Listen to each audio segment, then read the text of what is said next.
Mempelajari kematian itu bukan mengerikan, tapi mempelajari kematian itu membuat kita bisa menatap kehidupan masa mendatang pada kehidupan barzah itu dengan pandangan yang bijak.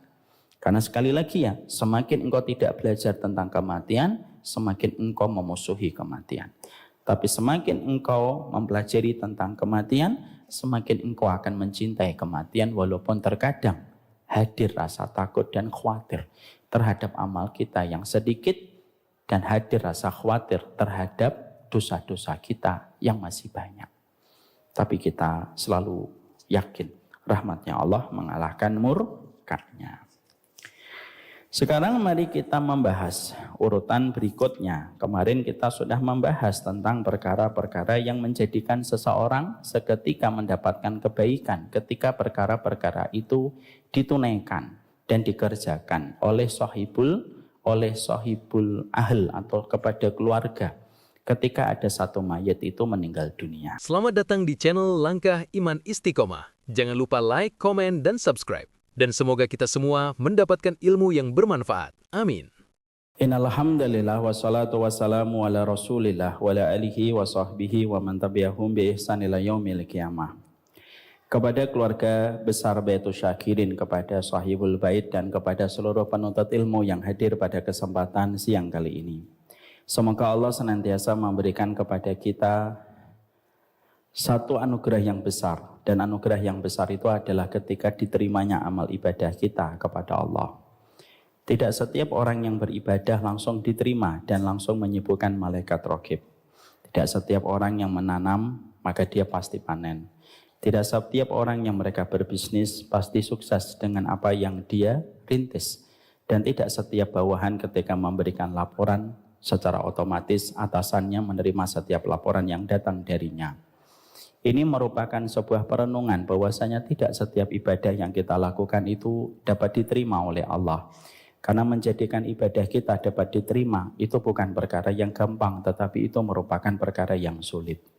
Semakin produk sudah terkenal, semakin ketat quality controlnya.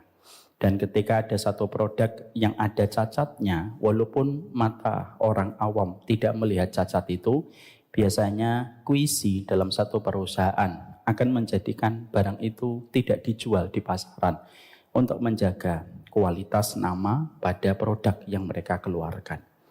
Kalaulah satu produk yang berkualitas saja mereka memiliki quality control yang sangat ketat, sesungguhnya kita pun sama, harus paham Allah itu memang maha rahmat. Tapi Allah itu maha teliti terhadap setiap apapun yang kita perbuat dan apapun yang kita lakukan. Imam Ibnu Katsir mengatakan kepada kita, tidak ada perkara yang paling berat kecuali menjadikan amal ibadah kita dapat diterima oleh Allah. Karena Allah selektif hanya menerima amal dari mereka yang betul-betul bertakwa. Itulah yang dikatakan oleh Ali bin Abi Thalib, kunu liqabulil amali asyaddu ihtimaman minal amal. Jadilah orang yang senantiasa peduli, senantiasa sensitif terhadap bagaimana amalmu dapat diterima, itu lebih penting daripada kamu sekedar menambah amal. Tapi ternyata amalmu tidak ada yang diterima oleh Allah. Mintalah kepada Allah supaya apa yang kita lakukan di waktu pagi, siang, sampai malam dapat diterima oleh Allah dan menjadi pemberat mizan kebaikan kita.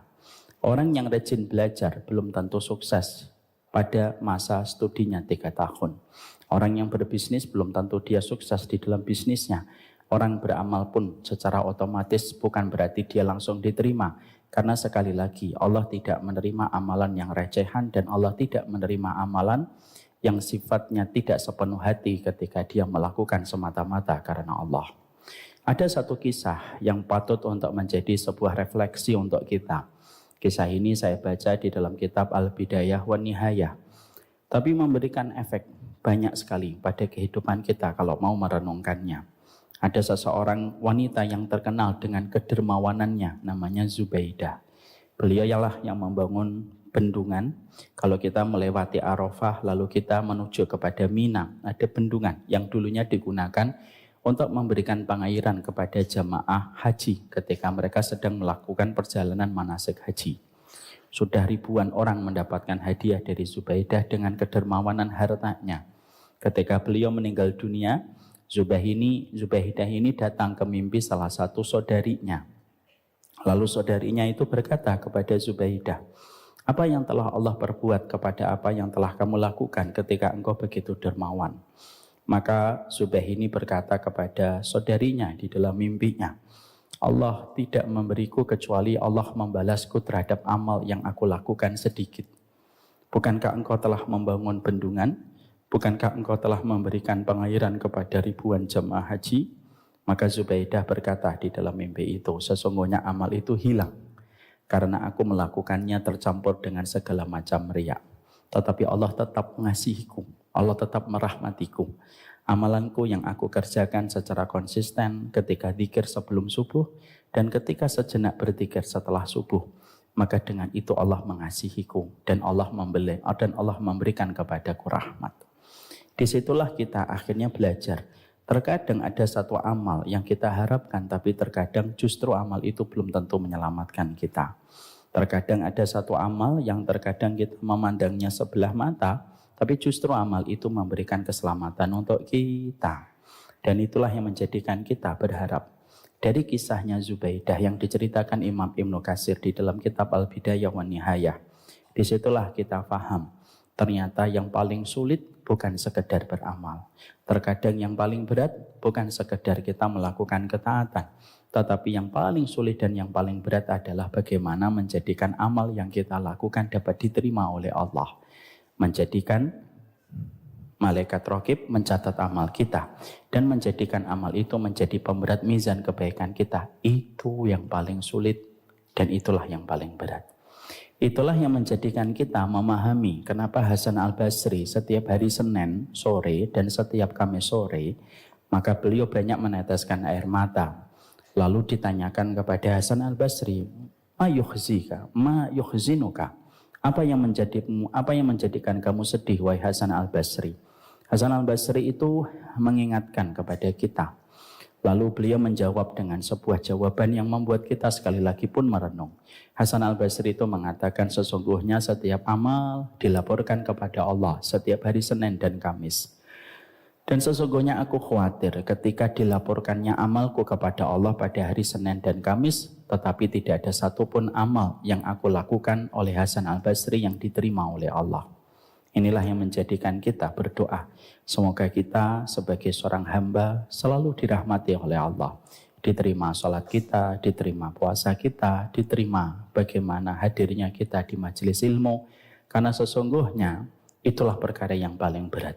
Yang bicara belum tentu diterima, yang mendengar belum tentu ditolak. Itulah yang menjadikan Nabi pernah berkata, berapa banyak orang yang mendengar lebih paham daripada yang berbicara. Karena terkadang setiap amal itu berbeda-beda di sisi Allah terkait dengan kualitas yang dia berikan ketika dia beramal. Inilah yang menjadikan kita memohon terus kepada Allah. Semoga Allah memberikan kepada kita penerimaan amal dengan penerimaan yang baik. Kalau kita diterima amalnya, tidak ada tempat kembali kita kecuali surga walaupun amal itu hanyalah seberat biji atom. Rabbana taqabbal minna. Dan itulah zikirnya Nabi ketika di waktu pagi sebelum matahari menghangatkan bumi. Apa zikirnya Nabi setiap pagi sebelum matahari menghangatkan bumi? Allahumma inni as'aluka ilman nafi'an wa rizqan thayyiban wa amalan mutaqabbala. Semoga nanti kita berdiri dan semoga setiap amal yang kita lakukan diterima dengan penerimaan yang baik oleh Allah. Biqabulin hasan. Itulah hal terindah yang Allah berikan kepada setiap hambanya. Alhamdulillah, tentunya kita senantiasa menata kesyukuran kita kepada Allah dalam setiap perjalanan kehidupan kita, karena sesungguhnya kehidupan ini harus kita sikapi dengan kesyukuran. Tentunya syukur itu bukan perkara yang gampang, tentunya syukur itu perkara yang berat, karena sesungguhnya sabar dalam beberapa perspektif terkadang lebih mudah daripada ketika kita diberikan kesyukuran. Karena sesungguhnya terkadang ketika kita diberikan kelapangan dan kenikmatan belum tentu menjadikan kita mudah bersyukur. Abdurrahman bin Auf, beliau berkata, kami diuji dengan kesempitan, maka kami pun bersabar. Tapi ketika kami diuji dengan kelapangan, maka sedikit di antara kami yang mampu bersyukur kepada Allah. Kalau kita merenungi betapa beratnya syukur, lebih berat terkadang dalam beberapa perspektif dibandingkan sabar. Mari kita membandingkan ketika kita sedang di atas pesawat. Ketika dalam kondisi cerah, apa yang biasanya kita lakukan ketika kita di atas pesawat dalam kondisi yang cerah? Mungkin kita buka handphone, mungkin kita scrolling, mungkin kita nonton film, mungkin kita melihat WhatsApp. Walaupun jelas tidak ada WhatsApp yang masuk, tapi kita tetap membuka. Ya. Bahkan WhatsApp yang sudah 7 tahun yang lalu pun dibaca lagi. Terutama kalau perjalanannya panjang. Itu yang sering kita lakukan ketika kita dalam kondisi cuaca cerah. Tapi apa yang kita lakukan ketika dalam kondisi turbulence? Kalau kita dalam kondisi turbulence, biasanya kita akan berzikir sepanjang turbulence. Itu kita rasakan. Kalau turbulensinya 1 jam, saya pernah turbulence 1 jam. Dari Semarang menuju ke Cengkareng, 1 jam turbulensinya. Maka sepanjang itu kita akan berzikir, kita membaca Quran, kita akan mengulang-ulang hafalan Quran kita. Dan kita sangat dekat sekali dengan kematian dan sangat dekat sekali kepada Allah. Kenapa kita berzikir? Karena turbulensi itu mendekatkan kita kepada Allah. Berapa kali, berapa lama kita berzikir? Sepanjang turbulensinya. Itulah yang menjadikan kita berpikir syukur sepanjang kita ketika turbulence kita berzikir dan kita bersyukur dengan ingat kepada Allah ketika cuaca cerah itu susah. Lebih mudah turbulence kamu berzikir. Ini jangan berarti ibu nanti meminta, ya Allah biarkan saya nanti pesawatnya turbulence. Jangan. Tapi itu menjadikan bukti bahwasanya ternyata bersyukur. Dan ketika kita mendapatkan kelapangan itu bukan perkara yang gampang. Dan kita tidak mungkin akan bersyukur tanpa ilmu. Sebagaimana perkataan yang disampaikan oleh Nabi Khidir kepada Nabi Musa. Wa kaifa tasbiru ma lam tuhit bihi khubra. Gimana kamu mau sabar kalau kamu tidak punya ilmu? Dan sama pula bagaimana kita bersyukur kalau kita tidak punya ilmu. Inilah yang menjadikan kita datang ke kajian, mendengarkan nasihat, mendengarkan petuah dan perkataan para ulama supaya kita tahu bagaimana cara kita bersyukur kepada Allah. Semoga Allah bimbing kita sebagai hamba yang bersyukur kepada Allah. Bukan bahagia yang menjadikan kita bersyukur, tetapi bersyukurlah. Pasti kita akan dibahagiakan dalam kehidupan dunia dan akhirat kita. Amin insyaallah. Bapak dan Ibu, keluarga besar kajian Selasa Baitus Syakirin. Kita tentunya paham sekali bahwasannya salah satu di antara keunikan dunia di dalam surat Al-Kahfi ayat 45. Allah itu menyerupakan dunia itu sebagaimana air.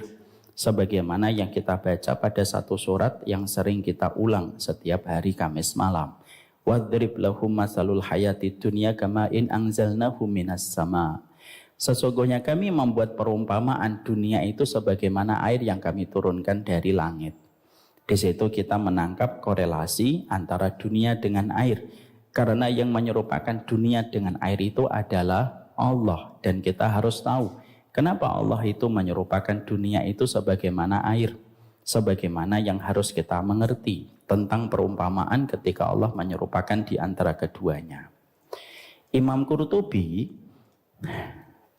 yang kitabnya kita bahas hari ini, di dalam kitab yang lain, Al-Jami' li Ahkamil Quran, itu mengatakan kepada kita, sesungguhnya Allah menyerupakan dunia sebagaimana air karena ada 4 aujuh syibh.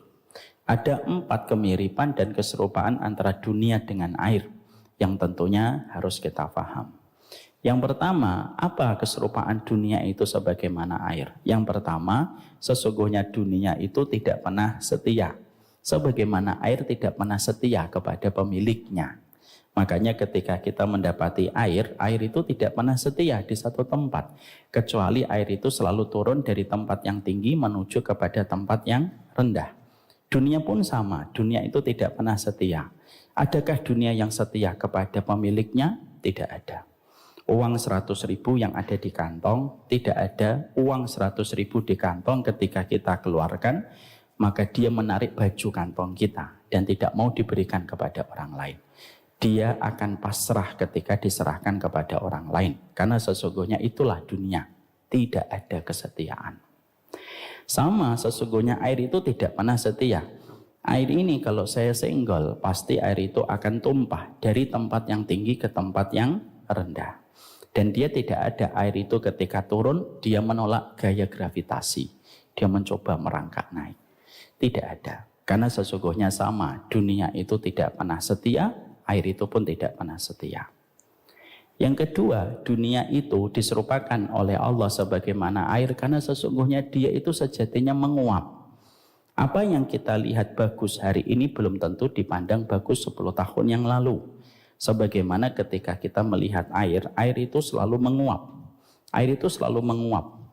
Maka dunia pun sama. Dulu ketika kita melihat kijang kapsul 15 tahun atau 20 tahun yang lalu, kijang kapsul itu mewah atau tidak mewah? Mewah.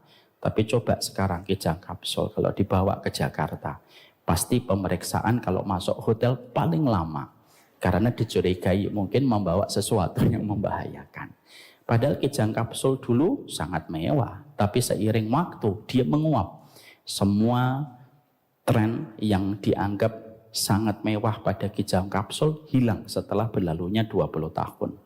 Ingat nggak dulu ketika kita tahun awal 2000-an ada handphone Nokia yang tebalnya segini. Yang kalau jatuh kena jempol maka insya Allah akan bengkak seminggu. Tapi kenapa dulu begitu mewah dan kita memaklumi bahwasanya tidak ada yang memiliki Nokia itu kecuali orang yang kaya raya. Sekarang kalau ada Nokia yang tebel, pasti kita itu akan melirik. Hari kini masih punya Nokia. Gitu. Kenapa kok langsung bergeser pandangan kita tentang Nokia? Padahal sekitar 20 tahun yang lalu Nokia begitu mahal dan begitu kita hargai. Karena menguap. Ini menguap. Makanya kalau kita melihat tren dunia itu kan selalu berubah-ubah dan tidak pernah bertahan lama. Tahun 70-an, apa celana yang paling trendy? Cut Bray. Nah ini yang jawab ini fix kelahiran 70. Cut Bray. Setelah tren Cut Bray itu selesai, awal 90, celana apa? Celana baggy yang atasnya besar, bawahnya sempit. Awal tahun 2000-an, baggy ditinggal, celana pensil. Semakin turun dan semakin kelihatan. Maaf, celana dalamnya itu semakin keren gitu. Dan berubah terus. Kenapa semacam itu? Karena sesungguhnya dunia itu menguap. Makanya Allah tidak salah ketika Allah menyampaikan di dalam surat Al-Kahfi 45, wadrib lahum masalul hayatid dunya kama in anzalnahu minas sama fakhtalata bihi nabatul ardi. Yang ketiga, apa yang kita jumpai dari dunia? Dunia itu kalau terlalu banyak justru akan merusak kita. Sebagaimana air kalau terlalu banyak justru tidak bisa kita manfaatkan. Kalau ibu mendapatkan air cuma 1 ember, ibu bisa manfaatkan. Kalau ibu mendapatkan air 1 toren, ibu bisa manfaatkan. Tapi kalau kita mendapatkan air 1 lantai, tidak bisa kita pakai apa-apa. Makanya sering saya bilang kan ada daerah di Bekasi yang pernah saya bilang, Pak, di sini banjirnya sampai 1 atap ya Pak? Enggak Ustaz, kami banjirnya itu cuma sampai mata kaki, tapi di lantai 2. Maka sesungguhnya tidak akan bisa kita gunakan apa-apa. Makanya terkadang kalau kita suka bertanya, kenapa miliarder dunia 10 besarnya tidak ada yang muslim? Kalau kita menjawab sesuai dengan perspektif ilmu, terkadang dijadikan miliarder dunia bukan dari seorang muslim, karena memang pada dasarnya Allah tidak memberikan dunia secara berlimpah supaya dia tidak rusak kehidupan akhiratnya. Yang keempat, dunia itu diserupakan dengan air itu apa? Karena kalau kita tidak berhati-hati, kita akan terkena cipratan fitnahnya. Makanya kadang-kadang kita sering jumpai ada orang ketika sebelum kaya dan sesudah kaya jadi beda. Makanya kita mengenal fenomena OKB, orang kaya baru. Karena terkadang ketika dia punya kekayaan, maka dia menjadi berubah. Itulah fitrahnya, itulah fitnahnya dunia. Kecuali kepada mereka yang betul-betul Kecuali yang betul-betul dirahmati oleh Allah, barulah dia terjaga dari fitnah itu. Sebagaimana kita kalau bermain-main air, maka minimal kita akan basah. Kita kalau bermain di pinggir kolam, kita akan basah. Ketika kita bermain-main, ketika mencuci alat piring ataupun gelas, maka kita akan terkena basahnya. Dan itulah kenapa Allah menyerupakan dunia sebagaimana air. Kalau kita perhatikan, berangkat dari titik tolak surat Al-Kahfi 45, bahwasanya dunia itu memiliki 4 perspektif sebagaimana air, bahwasanya dia tidak setia. Dunia itu sifatnya bisa memberikan kepada kita fitnah, kecuali mereka yang dirahmati oleh Allah. Dunia itu bisa menjadikan kita menguap dan tidak pernah bertahan di dalam setiap kebaikannya. Dengan berbagai macam yang kita jumpai dari perspektif dunia ketika Allah memisalkan dunia sebagaimana air, itulah yang menjadikan kita paham. Dunia ini getir dan tidak ada obat dari getirnya dunia kecuali kehidupan setelah kematian, yaitu kehidupan barzah dan kehidupan di akhirat. Inilah yang menjadikan kita paham. Kenapa surat Al-Kahfi ayat 45 saya hadirkan dulu. Lalu saya sampaikan dari perspektifnya Imam Qurtubi di dalam kitab Al-Jami' li Ahkamil Quran. Lalu saya korelasikan dengan kitabnya Imam Qurtubi di dalam kitabnya At-Tadhkirah li Ahwalil Mauta wa Umuril Akhirah yang sedang menjadi pembahasan kita. Supaya kita paham bahwasanya dunia itu merupakan sesuatu yang sifatnya tidak setia. Dunia itu menguap, dunia itu merusak, dan dunia itu tidak pernah setia kepada pemiliknya. Itulah yang menjadikan kita paham. Bicara tentang kematian, bicara tentang perkara dunia yang sejatinya dari berbagai macam sisi, tidak ada yang bisa membahagiakan kita, kecuali mereka yang betul-betul mendapatkan rahmat. Inilah yang menjadikan kita membahas tentang perkara kematian, karena sesungguhnya kematian itu merupakan perkara yang disikapi dengan ilmu bisa membawa kepada kita sebuah ketenangan. Kalaulah setiap orang, kata seorang ulama, ada seorang ulama salaf mengatakan, kalaulah orang itu tahu betapa indahnya kehidupan barzakh, maka sesungguhnya manusia itu tidak akan pernah ketakutan menuju kepada kehidupan barzakh. Sebagaimana bayi, ketika bayi itu baru lahir, bayi itu nangis. Tapi setelah dia tahu bahwasanya pada kehidupan di dunia ini ada ibunya, ada bapaknya, ada banyak makanan yang Allah sediakan, ada rumah yang Allah sediakan, tidak ada bayi yang ingin kembali kepada kandungan ibunya.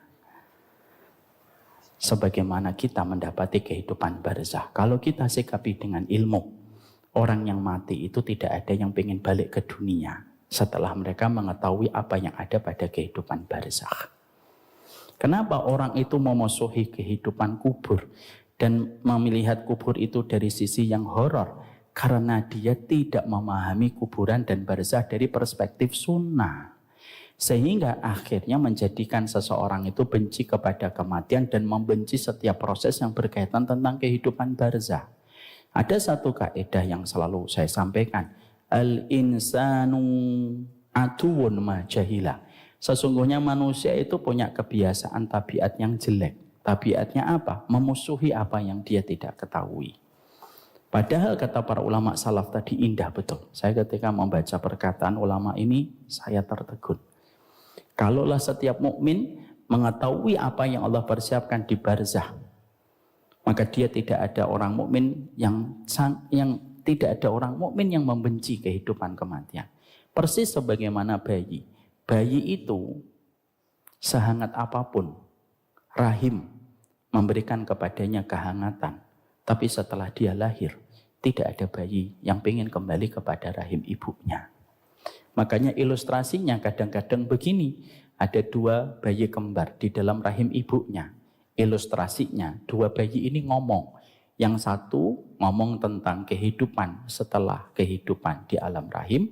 Yang satunya dia nyaman di alam rahim. 2 bayi ini ilustrasinya bisa jadi ngomong gini. Kamu tahu nggak ada kehidupan setelah dari rahim ini? Bayi yang satunya mengatakan, enggak, lebih enak di sini. Hangat. Kapan kita makan, ibu kita makan, dapat plasenta makan, kita tidak perlu susah payah. Lalu bayi yang satunya ngomong, loh kamu harus paham. Ada kehidupan yang lebih indah daripada rahim. Walaupun nanti kita harus melewati sempitnya jalan keluar. Tapi sesungguhnya nanti ada tempat kita yang sangat indah. Disitulah kita akan ketemu ibu. Bayi yang satunya berkata, siapa ibu? Ibu itu yang hari ini kita sering ngambil makanannya tanpa kita minta. Siapa dia? Ya nanti tahu kalau kita sudah lahir dari rahim. Nanti ada namanya bapak. Siapa bapak? Yang ngasih rezeki sama ibu kita sampai ibu kita bisa makan cilok dan makan mie ayam. Siapa bapak? Bapak itu siapa? Nggak ada, nggak enak di rahim. Ya sudah. Ini ilustrasi. Dan ketika lahir, apa yang pertama kali dilakukan oleh bayi? Bayi itu nangis. Para ulama berbeda pendapat. Kenapa bayi itu nangis? Ada sebagian ulama yang mengatakan dalam satu hadis yang sahih karena dia ditampar oleh syaitan. Sebagian riwayat mengatakan kenapa bayi itu nangis? Karena sempat khawatir terhadap kehidupan dunia yang baru saja dia jumpai. Karena dari tempat yang anget, di situ ada airnya, kecukupan sudah dia dapatkan dari plasenta ibunya, tiba-tiba lahir di tempat yang baru ketika tempat rahim sudah tidak ada ketika dia dilahirkan. Ketika dia merangkak lalu ketemu dengan air susu ibunya, dia paham tempat yang baru ini lebih baik daripada tempat sebelumnya. Itulah ilustrasi. Kita ini kadang-kadang memandang kehidupan itu kayak bayi yang sudah nyaman di tempat yang bernama rahim. Lalu kita membayangkan, oh nanti kita melihat kematian, lalu kita melihat bagaimana kita keluar, nanti melihat melewati kesempitan, sebagaimana mati juga melewati kesempitan. Lalu kita membenci kehidupan barzah. Padahal siapapun yang sudah mengetahui kehidupan barzah, tidak ada yang ingin balik ke dunia. Masa Ustaz, gak ada yang ingin balik ke dunia. Kalau orang sudah melihat barzah, bagi mereka yang jujur sama Allah. Mari kita lihat kisahnya siapa? Kisahnya Abdullah bin Haram. Siapa Abdullah bin Haram, Ustaz?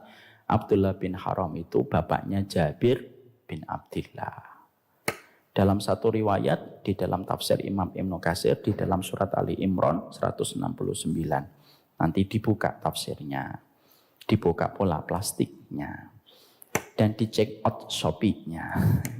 Kalau sudah beli tafsirnya tapi belum dikeluarkan.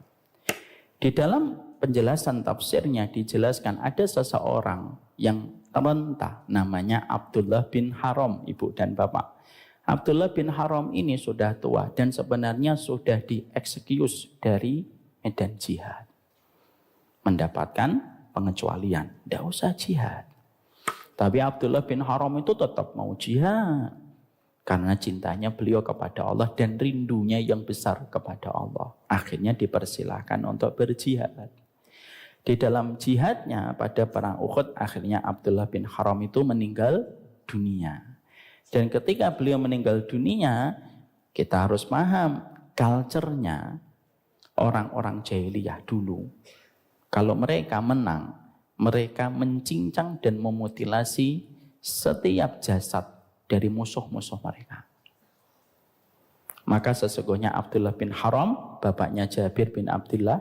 Jabir bin Abdillah ini sahabat besar bersama dengan 7 sahabat yang paling banyak meriwayatkan hadis dari Nabi. Ada Jabir bin Abdillah, ada Abdullah bin Umar, ada Ibnu Abbas, ada Nu'man bin Bashir, ada 7. Salah satunya Jabir. Ketika pada peperangan itu Abdullah bin Haram meninggal dunia dan sesungguhnya hidungnya terpotong, kupingnya hilang. Dan pada saat itu Jabir ketika melihat kondisi bapaknya, maka seketika Jabir itu sedih. Jabir melipir, lalu Jabir bersedih meneteskan air mata. Artinya kalau lagi sedih kehilangan orang yang dicintai, meneteskan air mata itu tidak apa-apa. Selama hatinya ridho. Maka ketika Jabir itu sedih di pojok meneteskan air mata, maka oleh Rasulullah dipanggil, ya Jabir, ta'al indihuna. Sini Jabir. Iya ya Rasulullah. Ala ukhbiruka ma kallamallahu abaka? Emang kamu tidak ingin tahu apa yang sedang Allah bicarakan dengan bapakmu? Bala ya Rasulullah. Tentu aku mau ya Rasulullah untuk mendengarnya. Perhatikan ini kalimatnya powerful di dalam sabda Nabi. Ma kallamallahu ahadan illa miwarai hijab. Wa kallama abaka kifahan. Allah tidak pernah bicara dengan setiap ruh yang baru meninggal kecuali bicaranya di belakang hijab. Ini ruhnya, ini hijabnya, ini Allah. Selalu ada hijabnya. Tapi khusus limited edition. Ketika Allah menyambut bapakmu yang sangat mencintai pertemuannya dengan Allah, mengharapkan dia gugur supaya dia berjumpa dengan keridhaan Allah, kecuali ketika Allah menyambut bapakmu yang baru saja memasuki kehidupan alam barzah. Wa kallama abaka kifahan. Tapi khusus ketika bicara dengan bapakmu, maka Allah bicaranya langsung, tidak ada hijab. Kifahan itu face to face. Kifahan itu kalau di dalam makna bahasa Arab, wajahan biwajihin. Wajahnya tidak ada hijab. Sebagaimana kita melihat rembulan di pertengahan bulan. Maka ketika Allah menyambut bapakmu, Allah memperlihatkan wajahnya. Maka Allah berkata kepada Abdullah bin Haram. Ketika Abdullah bin Haram sudah mendapatkan surga, permadani surga, mendapatkan karpet merah dari surga, maka sesungguhnya Allah berkata, ya ibadi, tamanna alayya u'tika.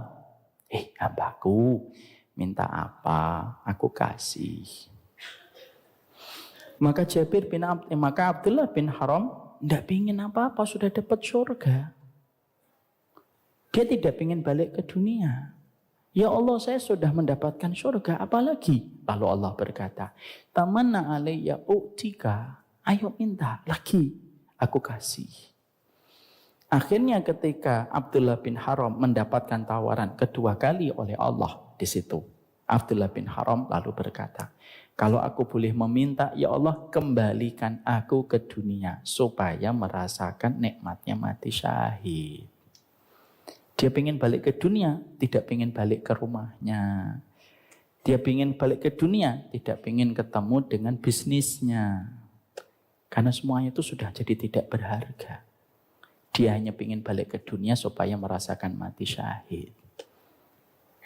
Lalu Allah berfirman, yang ditetapkan dalam kematian tidak aku kembalikan dalam kehidupan. Maka pada saat itulah Abdullah bin Haram meminta, fa'ablik mawarai. Kalau begitu ya Allah, kabarkan kepada keluargaku yang masih hidup, apa privilege yang engkau berikan kepadaku setelah aku meninggal membela kalimatmu. Allah mengabulkannya. Allah turunkan satu ayat khusus. Karena permintaan satu ruh yang baru saja bertemu dengan alam barzah. Apa ayat itu? Surat Ali Imran 169.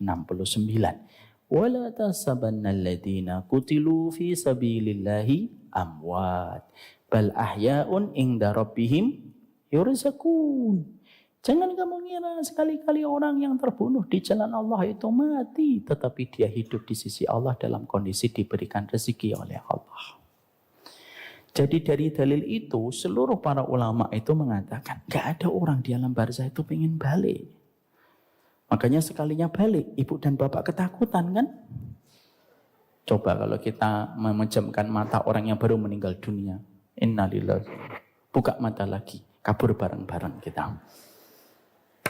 Karena sesungguhnya itu saja sudah menjelaskan kepada kita bahwasanya kehidupan barzah itu sebenarnya nikmat. Kita yang salah pendidikan, kita salah narasi. Kita dikelilingi dengan materialisme, kita dikelilingi dengan kapitalisme. Materialisme dan kapitalisme itu mengajarkan satu, kemelekatan dengan dunia.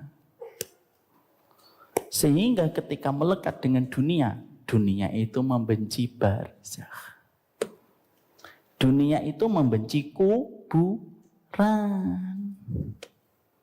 Makanya kuburan itu ada beberapa yang digeser. Kenapa? Ada proyek yang mereka inginkan di tanah itu. Yang lebih profit daripada cuma dijadikan tanah kuburan. Padahal di situ saja kita paham barzah itu merupakan terminal yang menanti bagi orang yang beriman. Jangan membenci kematian. Karena membenci kematian itu dosa besar. Takut pada kematian itu lumrah. Tapi benci pada kematian itu dosa. Dan siapapun yang terus memupuk hatinya untuk benci pada kematian, Allah lebih benci berjumpa dengan dirinya sebagaimana dia membenci kematian.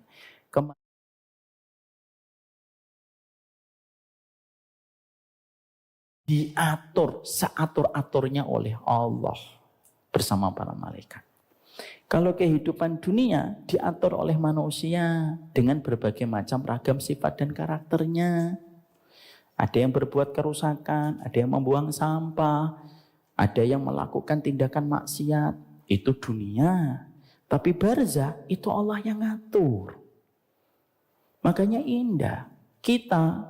Apa yang kita bayangkan Bapak dan Ibu kalau kita melihat Ka'bah? Kalau kita melihat Ka'bah senang atau tidak senang? Itu baru Ka'bah. Berapa banyak orang yang ketika melihat Ka'bah itu pertama kali tertegun dan meneteskan air mata. Berapa banyak orang ketika dia melihat Ka'bah itu tidak melakukan apapun kecuali dia itu hanya bengong ketika melihat Ka'bah. Kalau melihat Ka'bah saja kamu merasakan nikmatnya. Kamu lupa sementara dengan profitmu, kamu lupa sementara dengan perusahaanmu.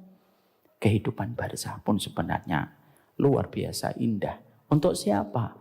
Untuk mereka yang tahu kehidupan barzah itu rumah masa depan kita. Dan itulah yang harus dibangun. Jangan melihat barzah sebagaimana kaum materialisme dan kapitalisme melihat barzah. Tidak ada yang benci kehidupan barzah kecuali orang yang terlalu melekat dengan urusan dunia. Jangan terlalu melekat dengan dunia. Belajarlah untuk menerima rasa kehilangan. Kitab At-Tadhkirah mengajarkan kita belajar menata diri ketika kita bisa jadi satu waktu bisa merasakan kehilangan. Karena manajemen kehilangan itu harus dilatih. Oh masa Ustadz? Iya. Manajemen kehilangan itu dilatih supaya ketika kita sudah bisa beradaptasi dan bertransisi dengan manajemen kehilangan menjadikan kita tidak benci ketika tidak sampai menggugat takdir ketika takdir itu harus kita rasakan. Makanya Nabi mulai menyampaikan edukasi kepada keluarganya tentang kehilangan. Makanya apa yang Allah ajarkan kepada Nabi Muhammad? Allah ajarkan Nabi Muhammad itu tentang kehilangan. Siapa Nabi yang seluruh anaknya meninggal sebelum dia meninggal? Hanya satu, Rasulullah. Semua anaknya meninggal. Kecuali siapa? Fatimah. Satu-satunya Nabi yang anaknya meninggal. Sebelum dia meninggal, hanya Rasulullah. Nabi Ayub Ustaz. Loh, Nabi Ayub itu ketika usia beliau 88 tahun, penyakitnya dikembalikan, keturunannya diganti. Karena yang wafat ketika usia beliau 70 tahun itu, wafat semuanya. Maka ketika setelah 18 tahun beliau sakit, umur 88 dalam beberapa riwayat, anak-anaknya diganti oleh Allah. Dan Nabi Ayub ketika meninggal dunia, anak-anaknya masih banyak yang hidup. Kecuali Rasulullah. Rasulullah itu satu-satunya Nabi di atas muka bumi yang semua anaknya meninggal sebelum beliau meninggal. Yang tersisa cuma satu Fatimah dan itu pun tidak sampai 1 tahun. Apa perkataan Nabi ketika Fatimah beliau ada di hadapannya? Innaki min ahli aqrabu minni luhuqan. Wahai Fatimah, gak usah sedih-sedih gitu, lihat aku sakit. Kamu sebentar lagi merupakan anggota keluargaku yang paling cepat nyusul aku setelah wafatku. Dan betul, Siapa keluarga Nabi yang paling cepat nyusul Rasulullah? Fatimah. Setelahnya siapa? Zainab. Zainab. Salah satu di antara ibu orang beriman yang dinikahi Rasulullah setelah beliau diceraikan oleh Zaid. Itulah yang menjadikan kita paham Rasulullah itu diajari langsung oleh Allah supaya beliau bisa memanajemen tentang arti kehilangan. Makanya apa perkataan Nabi Muhammad ketika sama Aisyah? In mitu gosaltini, in muti gosaltuki. Ucapan Nabi itu ucapan keluarga, tapi beyond, jauh ke depan. Apa ucapan Nabi sama Aisyah? Ucapan Nabi, wahai Aisyah, nanti kalau aku mati, kamu mandikan aku ya. Tapi kalau engkau meninggal, aku yang mandikan kamu. Dan itu diucapkan Nabi. Alhamdulillah yang mendengar Aisyah. Jadi Aisyah langsung memberikan respon yang baik. Mungkin kalau yang ngomong suami ibu dan yang mendengar ibu, beda perkara. Kalau aku mati, kamu pasti nikah lagi. Gitu. Ya, semoga Allah merahmati istri kita. Dan merahmati suaminya. Karena sesungguhnya apa? Di balik istri yang bersabar menghadapi suami, ada suami yang bersabar menghadapi istri. Jadi disitulah kita akhirnya memahami tentang betapa masalah kehilangan itu diajarkan oleh Allah. Kenapa kita disuruh pada saat ketika punya harta wakaf? Kenapa ketika kita disuruh ketika kita punya harta infak? Supaya mengurangi unsur kemelekatan dalam urusan dunia. Itu yang kita harus pahami dan harus kita mengerti. Itulah yang menjadikan kita harus paham. Mempelajari kematian itu bukan mengerikan, tapi mempelajari kematian itu membuat kita bisa menatap kehidupan masa mendatang pada kehidupan barzah itu dengan pandangan yang bijak. Karena sekali lagi ya, semakin engkau tidak belajar tentang kematian, semakin engkau memusuhi kematian. Tapi semakin engkau mempelajari tentang kematian, semakin engkau akan mencintai kematian walaupun terkadang hadir rasa takut dan khawatir terhadap amal kita yang sedikit dan hadir rasa khawatir terhadap dosa-dosa kita yang masih banyak. Tapi kita selalu yakin rahmatnya Allah mengalahkan murkanya. Sekarang mari kita membahas urutan berikutnya. Kemarin kita sudah membahas tentang perkara-perkara yang menjadikan seseorang seketika mendapatkan kebaikan ketika perkara-perkara itu ditunaikan dan dikerjakan oleh sahibul ahl atau kepada keluarga ketika ada satu mayat itu meninggal dunia. Pada pertemuan kita sebelumnya kita menjumpai di antara perkara-perkara yang bisa memberikan efek kebaikan kepada si mayit ketika baru saja dia meninggal dunia, maka sesungguhnya kita harus mengetahui beberapa ilmunya supaya ilmu itu bisa memberikan kepada kita pengetahuan dan bisa menjadikan kita bisa merumuskan apa yang kita kerjakan. Bapak kalau tidak tahu efeknya dari bawang putih, maka tidak akan memakan bawang putih di pagi hari. Terutama bawang putih yang dibakar. Tapi setelah kita memahami betapa dahsyatnya manfaat bawang putih, terutama untuk jantung dan peredaran darah, maka kita akan makan bawang putih yang dibakar untuk menyehatkan jantung. Itulah ilmu. Kita pun sama, kalau kita tidak tahu perkara apa yang bisa memberikan kebaikan untuk si mayit, ya kita tidak akan mengerjakan. Tapi kalau kita tahu apa saja perkara yang bisa memberikan kebaikan untuk si mayit, maka kerjakanlah. Ketika satu waktu ibu dan bapak ditinggalkan sama orang yang ada di pucuk hati dan pucuk jiwa kita ketika kita mengasihaninya. Kemarin kita sudah membahas apa saja. Pertama adalah bagaimana kita menyolatinya. Dan bagaimana memastikan bahwasanya semakin banyak orang yang menyolatinya, semakin memberikan efek kebaikan yang mengalir kepada sahibul musibah. Yang kedua yaitu mengiringinya sembari kita betul-betul menemaninya sampai beliau dikuburkannya. Yang ketiga yaitu bagaimana kita mendoakannya, lalu sampai beliau dikuburkan, sampai tanah menguburkannya, lalu kita mengepal-ngepalkan tanah. Kita mengempal-ngempalkan tanah, lalu kita lemparkan ke gundukan tanah yang baru saja menguburkan jasad orang yang kita cintai. Berapa kali kita melemparkannya? 3 kali. Sembari kita membacakan doa. Allahumma firlahu, Allahumma firlahu, Allahumma firlahu. Maka seketika itu pun bisa memberikan efek kepada mayit. Bahwasanya dia dimintakan ampunan karena tidak ada kebutuhan yang paling besar manusia ketika dia pulang kecuali satu, dimaafkan oleh Allah. Seberapapun banyaknya kesalahan bapak sama istri, kalau istri sudah memaafkan, tenang Pak.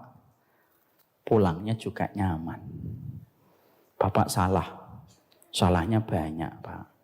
Tapi ketika bapak sudah 5 hari tidak pulang, istrinya nelpon.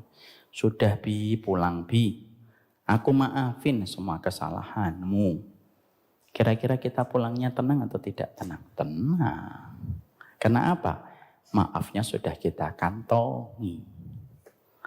Tapi kesalahan kita cuma 1, tapi istri kita berkata, aku tidak akan maafkan. Nah itu rumit Pak itu. Itu tentunya akan susah. Makanya kata Imam Ibnu Rajab Al-Hambali rahimahullahu ta'ala berkata, kalau waktumu sempit, permintaanmu banyak. Apa yang harus dilakukan? Apa yang harus dilakukan? A, berdiam diri. B, biarin aja. C, memintakan ampunan sama Allah. Mana yang kita lakukan? C. Kalau tidak bisa menjawab sudah kayak gitu pilihannya kebangetan sekali. Pasti pilihannya C. Kenapa kalau waktu kita sempit, adapun permintaan kita banyak, karena sesungguhnya sekalinya kamu dimaafkan, semua kebaikan pasti kamu peroleh. Tersangka, terdakwa, terpidana, kalau sudah mendapatkan amnesti, pulangnya tidak lagi ke penjara. Pulangnya ke mana? Pulangnya ke BSD. Tidak lagi ke Cipinang. Kenapa? Amnesti itu ampunan. Makanya yang kita lakukan sebagai bagian dari orang yang melayat, kepalkan tanah, memintakan ampunan. Kita ini turun karena ingin mengharapkan ampunan, pulang supaya kita didoakan untuk mendapatkan ampunan. Kok gitu Ustaz? Iya.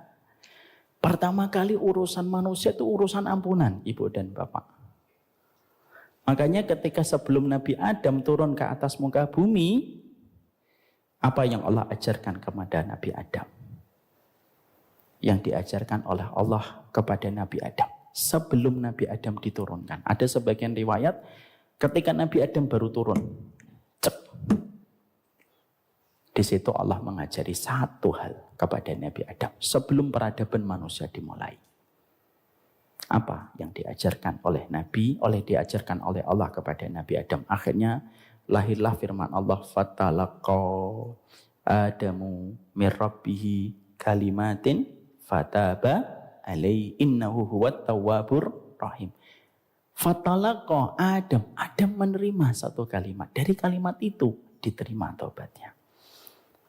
Apa yang Allah berikan kepada Nabi Adam sampai Nabi Adam menerima, dan ini menjadi sebab diampuninya Nabi Adam sampai Nabi Adam balik lagi ke kampung halamannya. Kalimatnya adalah Rabbana dzalamna anfusana wa illam taghfir lana wa tarhamna lanakunanna minal khasirin. Jadi peradaban manusia itu dimulai dari peradaban orang beriman itu dimulai dari cara kita untuk meminta maaf sama Allah. Peradaban manusia dimulai dari permintaan maaf kepada Allah, diakhiri kehidupan kita dimintain ampunan dan maafnya dari Allah, dari orang yang hidup. Makanya betul hajat manusia kepada ampunan lebih besar daripada hajat manusia kepada apapun. Makanya kalau ibu meninggal, bapak meninggal, saya mendoakan Allahumma fillahu warhamhu wa'afihi wa'fu anhu. Kalau saya hidup, bapak meninggal, ibu meninggal, saya juga mendoakan Allahumma firlahu. Kenapa Allahumma firlahu? Ya karena tidak ada yang paling dihajatkan kecuali dimintain ampunan. Jadi kenapa kok masalah kematian itu identik dengan ampunan? Karena kalau kamu sudah diampuni, semuanya itu enak. Ibu dan bapak bertengkar. Tapi ketika ibu dan bapak bertengkar, ternyata suami istri ini masih dewasa. Bertengkar tapi kewajibannya tetap ditunaikan. Tapi mereka masih bertengkar, belum saling memaafkan. Walaupun kewajiban dilakukan, nggak enak rasanya. Istrinya masak, tapi masih bertengkar, belum memaafkan suami. Nih, nasi goreng. Bapaknya belum memaafkan. Mau ke kantor. Pulang-pulang bawa martabak, tapi belum saling memaafkan, tetap gak enak. Nih martabak, yang plastiknya 2 pedes, plastiknya 1 gak pedes. Enak atau tidak enak? Tidak enak. Kapan jadinya enak? Sudah dimaafkan. Makan martabak pun terasa nikmat. Makanya betul kata Imam Ibnu Katsir, hidupnya manusia itu cuma butuh 1, dimaafkan pasangan dan dimaafkan sama Allah. Makanya Imam Ibnu Katsir itu berkata apa? Amalan tertinggi suami istri memaafkan. Amalan tertinggi seorang istri meminta maaf. Tahu kan Pak, kenapa tadi ibu-ibu nggak ada yang jawab Pak? Ya, itulah ujian mereka. Walaupun dia pasti saya yakin tahu itu ilmunya. Seorang istri itu apa? Meminta maaf. Yang tertanya, ibu apa amalan tertinggi? Minta maaf. Makanya akhirnya ketika Allah menyampaikan wa ashiruhunna bil ma'ruf, surat An-Nisa 19, Imam Ibnu Katsir menjelaskan, maka perlakukanlah istrimu dengan cara yang ma'ruf. Artinya apa sih? Memaafkan. Maka setelah itu apa yang bermanfaat bagi si mayit? Yaitu tidak langsung pulang. Sebagaimana kita mendapati beberapa riwayat dari apa yang dikatakan para ulama oleh para sahabat. Jangan langsung pulang. Duduklah di sekitar area nisannya dan gundukan tanahnya. Menunggu sekitar dia untuk ditanya oleh malaikat sampai pertanyaan malaikat Munkar dan Nakir sudah ditanyakan untuknya. Makanya kita mendapati dan kita menjumpai dalam beberapa riwayat kita mendapatkan bahwasannya kalau aku meninggal dunia, kata Amr bin As, salah satu sahabat besar yang membebaskan Mesir, beliau mengatakan sama keluarganya, kalau aku nanti meninggal timbunlah tanah kepadaku baik-baik. Jangan diadakan bangunan apapun di atas tanahku.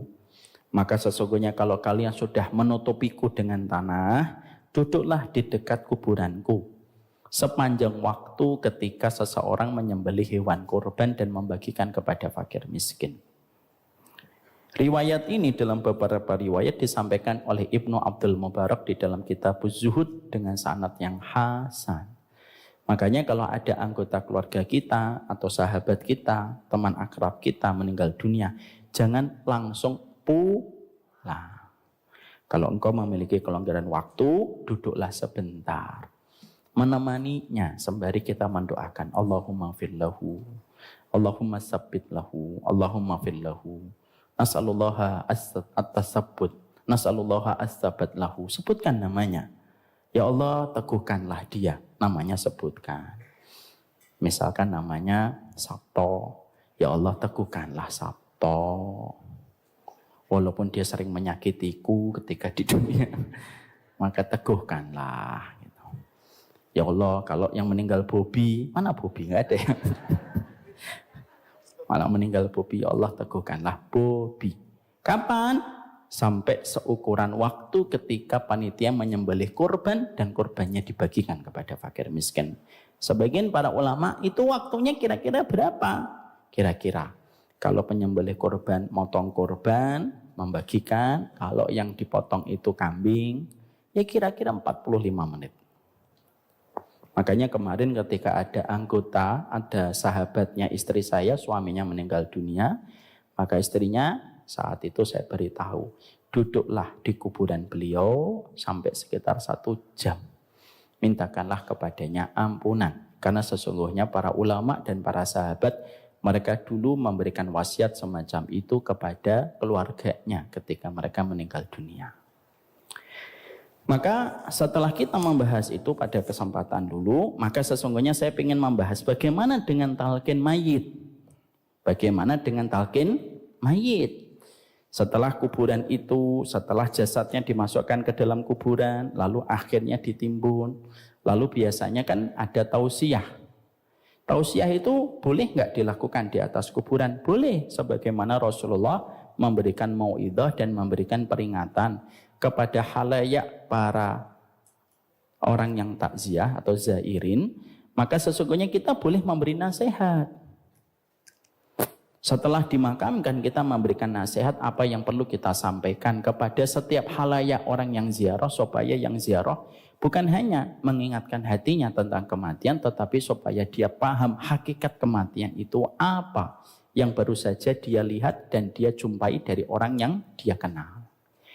Maka sesungguhnya tausiah di atas kuburan itu hampir tidak ada khilaf di antara para ulama. Diperbolehkan kita tausiah.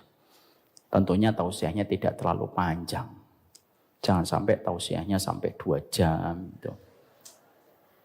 Nanti jamaahnya tinggal dirinya sendiri. Tetapi ketika yang menjadi titik persoalan itu, yang menjadi titik perbedaan itu mentalkin. Biasanya ada beberapa yang memberikan talqin kepada si mayit ketika baru saja dikuburkan. Wahai mayit, nanti kalau kamu kedatangan 2 sosok putih, 2 sosok itu adalah malaikat mungkar dan nakir. Kalau kamu nanti ditanya siapa Robmu, maka jawablah bahwasanya Robmu adalah Allah. Kalau kamu ditanya siapa nabimu, maka jawablah bahwasanya nabimu adalah Nabi Muhammad.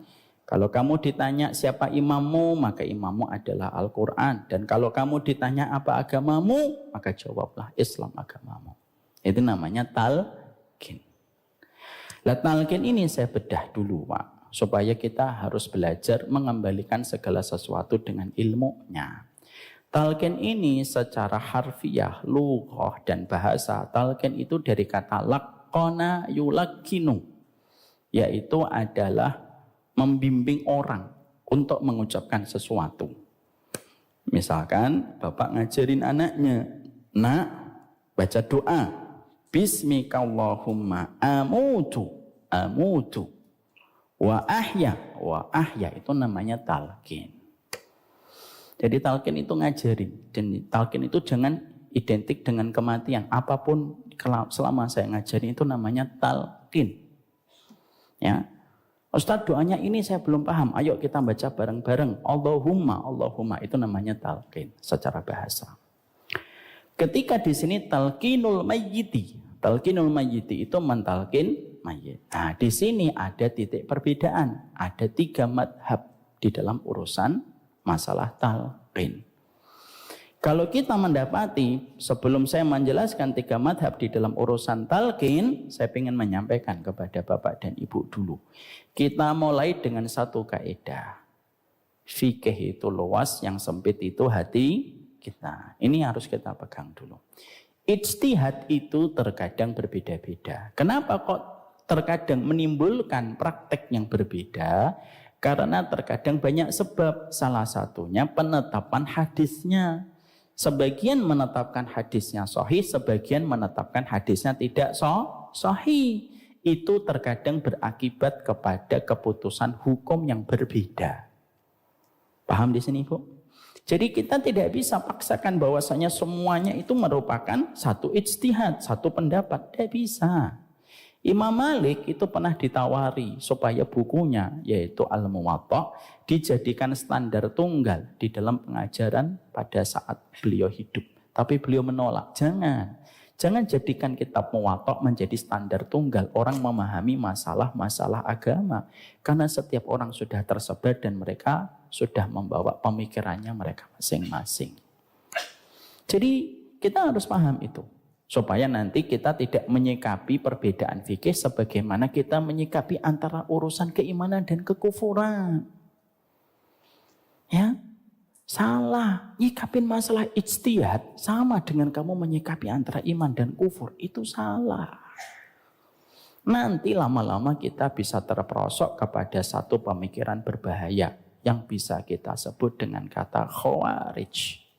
Apa itu khawarij? Panjang. Tapi kalau saya singkatkan, khawarij itu gampang mengatakan sesat kepada setiap pendapat yang tidak sama dengan pendapat yang diambil olehnya. Kalau sudah semacam ini, apa konsekuensi yang biasanya terjadi? Mereka terkadang menghormati orang yang menyembah patung, tetapi mereka gampang menjatuhkan kehormatan orang yang menyembah Allah. Hanya karena perbedaan-perbedaan yang sebenarnya kita sikapi dengan sikap ma'ruf dan sikap penuh kehormatan. Ini yang kita harus pahami. Ya, contoh, saya ngambil pendapat yang paling kuat menurut saya. Tapi saya menghormati pendapat yang terkadang tidak sama dengan pendapat yang saya pilih. Saya berjenggot, saya tidak menutup mata kaki. Itu pendapat yang saya paling kuat. Ambil menurut versinya Umar Mita. Tapi saya tidak menganggap bahwasanya setiap orang yang tidak mengambil pendapatnya dengan saya, secara otomatis dia sesat. Itu yang kita harus sikapi dengan baik dan bijak. Sama dengan talqin, nah kita sekarang merujuk kepada talqin. Saya akan menjelaskan talqin dari dua sudut. Tiga, yaitu tentang pendapatnya ulama fikih, para fuqaha. Dan saya menjelaskan apa yang dijelaskan oleh sahibul kitab, yaitu Imam Qurtubi. Karena kita sedang mengambil kitabnya Imam Qurtubi, berarti kita harus menghormati apa yang ditulis oleh beliau. Jangan sampai nanti kita seenak-enaknya kita. Banyak orang tuh seenak-enaknya mempelajari satu kitab, apa yang cocok diambil, yang tidak cocok langsung diingkari. Padahal sikap kita kepada kitab, karena ini adalah ulama. Kalaupun kamu tidak setuju pada kitab yang sedang kamu ambil ilmunya, perlihatkan dengan sikap yang ma'ruf. Para ulama lalu membagi masalah talqin. Apakah talqin ini bermanfaat untuk mayit atau enggak? Maka ada tiga madhab. Satu, menganggapnya itu bid'ah. Karena apa? Karena hadisnya dari Umamah Al-Bahili itu hadisnya bermasalah. Gimana konteks hadisnya Ustaz? Ini konteks hadisnya saya bacakan dulu supaya kita paham konteks hadisnya yang dipersoalkan oleh para ulama. Dari Umamah Al-Bahili Rasulullah bersabda, apabila salah seorang dari kamu meninggal dunia ditimbun tanah dengan api, hendaklah salah satu di antara mereka berdiri dan mengatakan, hei fulan bin fulan, sesungguhnya dia mendengar walaupun dia tidak menyaut. Apakah orang yang di dalam kubur bisa mendengar? Dalam beberapa kasuistik dia bisa mendengar. Makanya Nabi pernah bicara kepada jasadnya Abu Jahal, Umayyah bin Khalaf, ketika ditaruh di dalam satu lubang. Lalu Nabi mengatakan, hal wajadtum ma wa'ada rabbuna haqqa. Jadi jasadnya Umayyah bin Khalaf, jasadnya Abu Jahal ditaruh dalam lubang habis perang Badar. Lalu Nabi berkata, apakah kamu sudah mendapatkan apa yang dijanjikan Rabb kami itu benar? Umar bin Khattab berkata, emang bisa dengar ya Rasulullah? Dia lebih mendengar daripada kamu. Makanya dalam beberapa riwayat sesungguhnya, dalam beberapa tinjauan hadis kan, sesungguhnya mayit masih bisa mendengar terompah kaki para pelayat ketika sebelum keluar dari area kuburan. Cuma para ulama mengatakan itu muqayyad dan tidak mutlak. Apa bedanya Ustaz? Gini, kalau itu mutlak berarti mayit bisa mendengar apa aja. Nanti mayit pun juga bisa mendengar, wah sudah ganti presiden. Ya. Itu kalau mayat mendengarnya secara mutlak. Tapi dalam akidah Ahlussunnah itu mayit itu mendengar ucapan dunia secara muqayyad dalam beberapa hal, tidak semuanya. Paham di situ? Ya. Makanya kalau dalam beberapa kasus yang terjadi di Jakarta Timur ada kan kuburan yang atasnya dijadikan tempat pagelaran konser dangdut, ada kan? Pernah sempat viral. Itu kalau mayat dengar, kasihan. Ya Allah, jadi kuburan masih ada dangdut. Ya enggak, mau joget antum, enggak lah, yang di kuburan enggak akan joget. Maka para ulama mengatakan mendengarnya muqayyad dalam beberapa hal. Ya, dalam beberapa hal, tidak semuanya. Nah, di sini dikatakan wahai fulan, ya, sesungguhnya dia mendengar dan tidak mati. Kemudian dikatakan hei fulan dan fulan untuk kedua kalinya. Kemudian sampai 3 kali. Maka ketika kamu mengucapkan 3 kali, kata Rasulullah, maka mayit akan berkata, tuntunlah kami, semoga Allah merahmatimu. Tetapi kamu tidak mendengar perkataan mayit, karena bahasanya sudah berbeda dan konteksnya sudah berbeda. Kemudian katakan, ingatlah keyakinan yang kamu keluar dari dunia. Tidak ada Rabb yang berhak disembah kecuali Allah. Tidak ada utusan Allah kecuali adalah Muhammad. Dan tidak ada yang kamu ridhoi kecuali adalah Allah sebagai Rabbmu, Islam agamamu, dan Nabi Muhammad itu nabimu, dan Quran itu imammu. Niscaya mungkar dan nakir akan mundur kalau kamu sudah menjawab itu. Kalau kamu sudah menjawab, Rabbmu adalah Allah, kamu ridho tidak ada berhak disembah kecuali Allah, nabimu adalah Muhammad, Islam agamamu, dan Quran itu adalah imammu, maka niscaya, kata Rasulullah, kalau kalian menuntun si mayat mengatakan itu, maka pasti malaikat mungkar dan nakir akan berkata, sudah, ayo kita pergi. Ngapain kita di hadapan orang ini? Karena dia sudah diajari bagaimana caranya berhujjah di depan kita. Kata malaikat mungkar dan nakir, kata Rasulullah. Maka sesungguhnya demi Allah akan membela perkataan yang diucapkan oleh orang yang di atas kuburan itu akan menjadi hujjah bagi si mayit ketika berhadapan dengan malaikat mungkar dan nakir. Ini hadisnya yang menjadi titik perbedaan para ulama. Hadisnya dari Umamah Al-Bahili radhiyallahu anhu. Dan sebagian besar para ulama ini mengatakan ini hadis dhaif, tidak sampai maudhu. Apa bedanya dhaif sama maudhu? Dhaif itu lemah, maudhu itu palsu. Yang tidak boleh dijadikan sandaran sama sekali hadis palsu. Yang masih boleh dijadikan sandaran dalam beberapa perkataan dan madhab para ulama itu hadis dhaif. Makanya akhirnya para ulama terbagi menjadi 3 madhab. 1, kalau menurut beberapa ulama, salah satunya Syekh bin Baz mengatakan itu bid'ah. Sebagian ulama mengatakan itu sunnah karena menhasankan hadis dari Umamah Al-Bahili radhiyallahu anhu. Ini hadisnya hasan, sebagian ulama. Sebagian mengatakan itu bukan sunnah tapi perbuatan baik yang dilakukan orang-orang solih terdahulu. Siapa termasuk yang mengatakan itu merupakan bagian yang boleh dilakukan dan termasuk bagian dari rangkaian sunnah? Salah satunya Imam Qurtubi, ulama besar yang kita sedang kaji kitabnya. Termasuk siapa salah satunya? Imam Ahmad bin Hanbal rahimahullah ta'ala. Beliau tidak mengingkari tentang talqin mayit.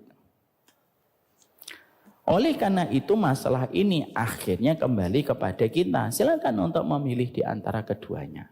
Di antara ketiganya.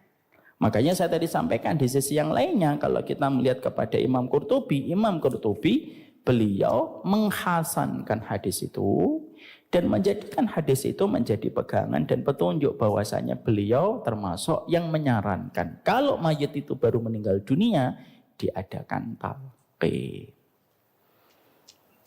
Saya dalam perjalanan saya ditinggalkan orang-orang yang saya cintai, saya tidak mengadakan talqin di atas kuburan. Ini pendapat yang sampai sekarang masih saya pegang. Saya tidak mengadakan talqin mayit.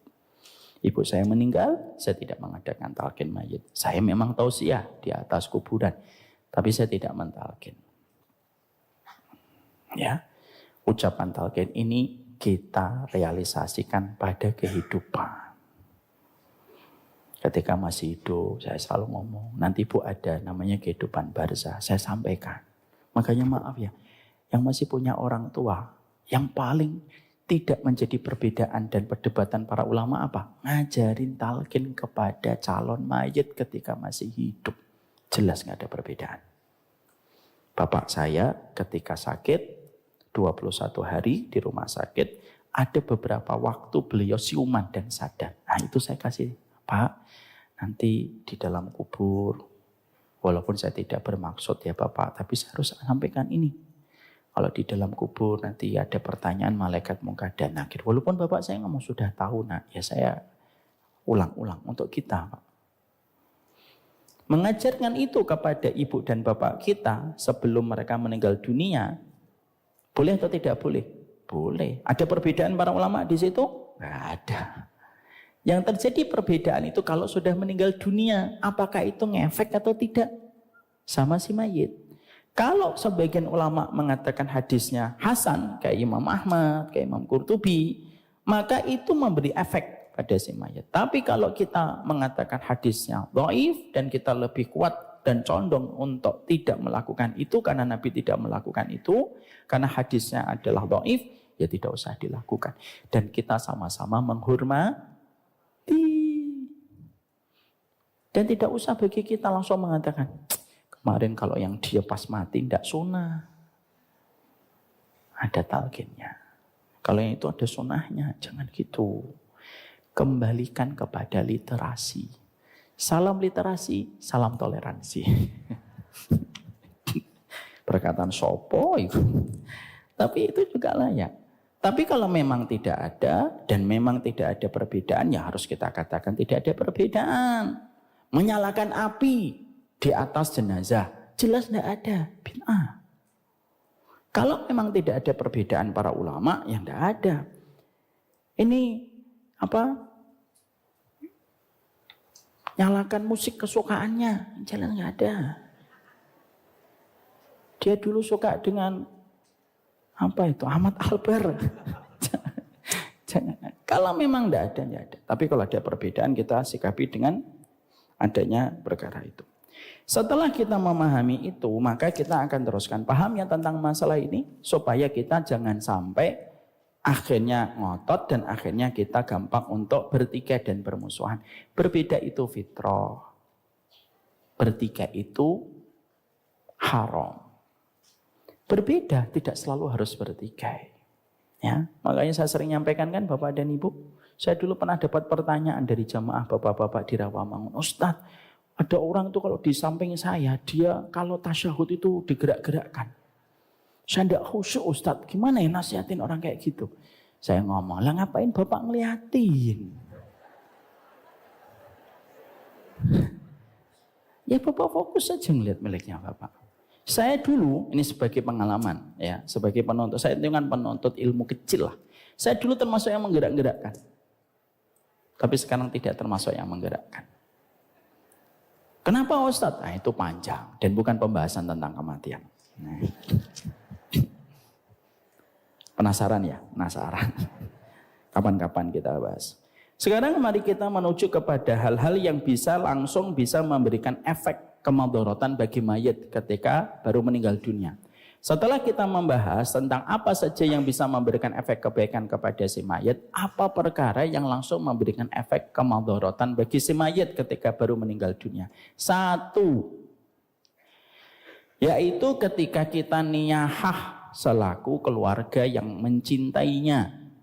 Menangis, meraung-raung, meratap sampai kita merobek-robek semua yang ada pada pakaian kita dan apapun yang berharga dari harta kita. Ini termasuk di antara perkara yang bisa mendatangkan kemadharatan bagi si mayit. Makanya Rasulullah malu mengatakan kepada kita, innal mayyita yu'adzabu bi bukai ahli. Sesungguhnya mayit itu merasakan tangisan meratap dari si mayit, dari keluarganya ketika keluarganya itu meratap. Hati-hati Pak. Bapak ninggalkan anak, anaknya nggak pernah dikasih tahu tentang haramnya niyahah. Bapak meninggal dunia, bapak, anaknya bapak nomor 2, nomor 3, nomor 4 misalkan. Sangat sayang sama bapak. Tapi bapak tidak pernah mau menjelaskan tentang hukum niyahah. Oh seketika itu bapak disiksa di dalam kubur. Dan salah satu di antara materi penyiksaan itu adalah, kenapa kamu tinggalkan keturunan yang tidak paham untuk ridho kepada takdir? Kan saya sudah sering nyampaikan, kalau kita punya anak Pak, ada anak kita yang sangat lengket dengan kita, justru pada anak itu kita harus ngasih tahu. Nah, nanti kalau ibu meninggal dunia, boleh nangis, boleh sedih, tapi tidak boleh meratap ya nak. Tapi tidak boleh meratap ya nak. Harus kita sampaikan. Semenjak hari ini. Terutama kalau anak bapak tunggal. Terutama kalau anak bapak tunggal. Kenapa Pak saya ngomong tunggal? Saya tahu rasanya menjadi anak tunggal. Kalau kehilangan ibu dan bapak yang sangat dia cintai.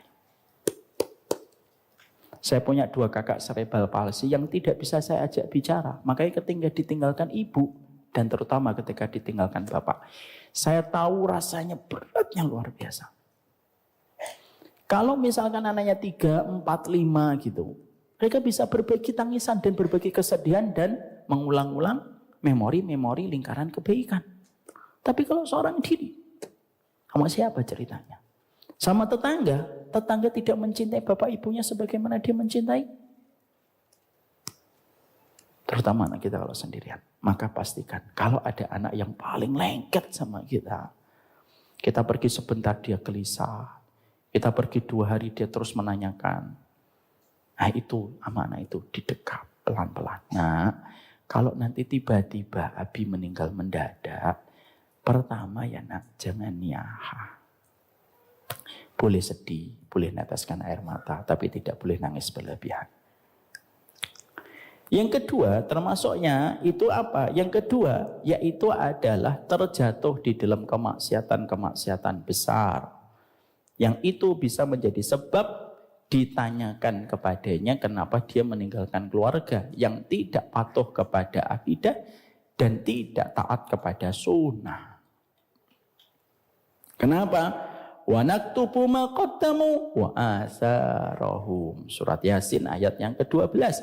Kami mencatat apa yang diberikan wa asaruhum. Yang dicatat bukan apa yang saja dia kerjakan. Wa asaruhum, apa yang ditinggalkan itu dicek. Nanti dicek. Loh ini keluargamu ini ada yang syirik ini. Keluargamu ada yang makan riba. Ini anakmu tidak sholat. Ini anakmu tidak pakai hijab. Nah, itu termasuk salah satu di antara perkara yang memadorotkan mayit. Kalau mayit meninggalkan mereka dalam kondisi tidak pernah mendapatkan pengajaran dari bapak dan ibunya. Makanya ajarin, walaupun belum direspon, tidak apa-apa. Karena memang mendidik anak kita itu kayak menanam benih. Dan kita tidak pernah tahu kapan benih itu akan tumbuh. Maka itu termasuk yang langsung memondorotkan kepada si mayit. Yang ketiga, yaitu ketika kita memperlakukan mayit itu dengan cara-cara yang tidak ma'ruf sebagaimana aturan sunnah. Contoh, memandikannya kasar, karena tidak paham sunnah. Mandikan, setok surat gitu, tarik kakinya. Terus diginikan. Terus dibuka, terus sumpel itu pakai apa? Pakai selang. Digosok-gosok. Dia nggak mendapatkan hadis Nabi ketika Nabi mengatakan inna kasra adamil mayyiti ka kasri adamil hayyi. Orang yang mematahkan tulang, orang yang meninggal dunia itu sama dengan mematahkan tulangnya ketika masih hidup. Makanya yang paling baik yang memandikan jenazah itu siapa? Tetangga atau keluarga intinya? Keluarga intinya. Karena keluarga intinya itu lembut. Tapi kalau keluarganya tidak paham, cara memandikannya salah, cara menggafaninya salah. Ya sedih lah mayat Pak. Kenapa? Ibaratnya ketika anak kita sekolah, acara penting sudah dibahas dress code-nya hitam putih, malah kita membawa biru putih. Maka sesungguhnya anak kita pasti sedih. Loh, Pak, ini dress code-nya hitam putih. Loh kalau malah saya bawa biru. Kayak Demokrat sama PAN. Bercanda. Kan harusnya hitam putih gitu. Sedih atau tidak sedih? Sedih. Maka sesungguhnya yang ketiga, kalau sampai meninggalkan keluarga yang tidak paham cara menyelenggarakan, itulah kenapa kita di Samila One Day Class. Itu salah satu materinya itu apa? Melepasmu untuk yang terakhir kalinya. Sudah adzan. Itu adzan mana itu? Waduh, padahal saya sudah janji sama anak saya ini. Sudah adzan benar ya? Oh, Masya Allah. Itulah kenapa, ya Allah, semoga Allah ampuni saya. Itulah kenapa pengajaran sunnah itu penting. Ibu dan bapak tahu nggak kalau kita nguburkan si mayit, apa ucapan kita? Bismillah wa ala sunnati rasulillah. Bismillah dengan nama Allah di atas sunnah Rasulullah, berarti melaksanakan jenazah itu sesuai sunnah. Kalau tidak sesuai, babak belur. Coba maaf ya, saya pernah ngelihat tayangan di Nepal. Nepal itu kalau ada mayit, itu dia kalau sudah meninggal, setelah itu semua dagingnya dimutilasi. Lo nggak pernah tahu ya? Masya Allah. Makanya sekolah yang TikTok itu yang bermanfaat. Maka dikulitin semuanya dari tubuh subuh. Lalu nanti daging-dagingnya ditaruh di ember. Nanti embernya dibawa ke kuil yang ada di atas gunung. Nanti dalam prosesnya itu sudah menunggu itu burung bangkai. Nanti setelah selesai dagingnya disebar, burung bangkai nanti memakannya, ramai habis dalam seketika. Nanti burung bangkainya diusir. Nanti burung bangkainya terbang. Lah mereka meyakini dan mengimani. Bangkainya dibawa ke kayangan. Dalam Islam gak kayak gitu. Kita bisa bayangkan itulah kenapa sunnah Nabi itu betul-betul komprehensif dalam kehidupan. Kemudian yang terakhir termasuk di antara perkara yang kita harus betul-betul mengerti apa yang bisa memanduratkan si mayit, yaitu adalah kita mengumbar-umbar aibnya padahal dia sudah bertanggung jawab di hadapan Allah. Sudah jangan diumbar-umbar itu. Fala tasubul amwat, jangan suka mencela mayit. Kalau dia berbuat dosa, dia sudah berhadapan dengan Allah. Kalau dia berbuat kebaikan, dia sudah menanggung akibat manisnya di hadapan Allah. Dan itulah perkara-perkara yang kita harus mengerti. Makanya bapak dan ibu ini penting, saya tutup. Pastikan bapak dan ibu, ketika saya tanya, Pak, kalau meninggal tiba-tiba nanti malam, sudah siap nggak 5 anaknya itu ada yang memandikan, mengkafani, terus kemudian mengimami sholat jenazah? Pertanyaan itu akan sangat mempengaruhi bagaimana kita pulang tentang legasi kita pada keluarga kita. Itulah kenapa saya dulu sedih. Ada salah satu jamaah kami, semoga Allah berkata, ada salah satu jamaah saya yang selalu kalau kajian di shaf yang pertama. Qadarullah saya tidak terlalu kenal keluarga dekatnya. Tapi pada satu hari malam beliau terkena serangan jantung. Malam itu juga saya ke Bekasi ke rumahnya. Dan saya menjumpai anaknya sedih. Anaknya sudah semester 1 kuliahnya pada saat itu. Saya perintah, Mas, ayo Mas dimandikan. Tidak tahu. Dikafani, tidak tahu. Ketika untuk menyolatinya pun dia tidak berani. Apa yang kira-kira nanti kita harus bertanggung jawabkan di hadapan Allah? Buka surat Yasin 12. Wa naktubu ma qaddamu wa azaruhum. Allah bukan hanya mencatat apa yang kita perbuat, tapi Allah mencatat legasi apa yang kita tinggalkan. Apakah sudah benar atau masih salah? Wassalamualaikum ala nabiyina Muhammad. Sudah berkumandang adzan. Semoga Allah merahmati kita, berarti pembahasan ini selesai. Apa yang bermanfaat untuk mayit dan apa yang memandaratkan si mayit sudah kita jawab. Semoga ini memberikan kepada kita rahmat dan kebaikan, dan semoga Allah menuntun kita. Dan saya tutup Bapak dan Ibu, Ustadz, apakah kita kalau sudah meninggal dunia perlu mengadakan acara-acara khusus di rumah kita? Perhatikan, Imam Qurtubi di dalam kitabnya menjawab, tidak boleh mengadakan acara apapun di tempat musibah, kecuali yang membuatkan makanan adalah orang yang takziah untuk meringankan beban kesedihan bagi keluarga sahibul musibah. Dan ketika beliau ditanya, Imam Qurtubi, gimana kalau mengadakan acara-acara khusus ketika meninggal dunia oleh sahibul musibah? Maka beliau mengatakan itu termasuk perbuatan jahiliyah. Wallahu a'lam bishawab. Ini yang dapat kita sampaikan.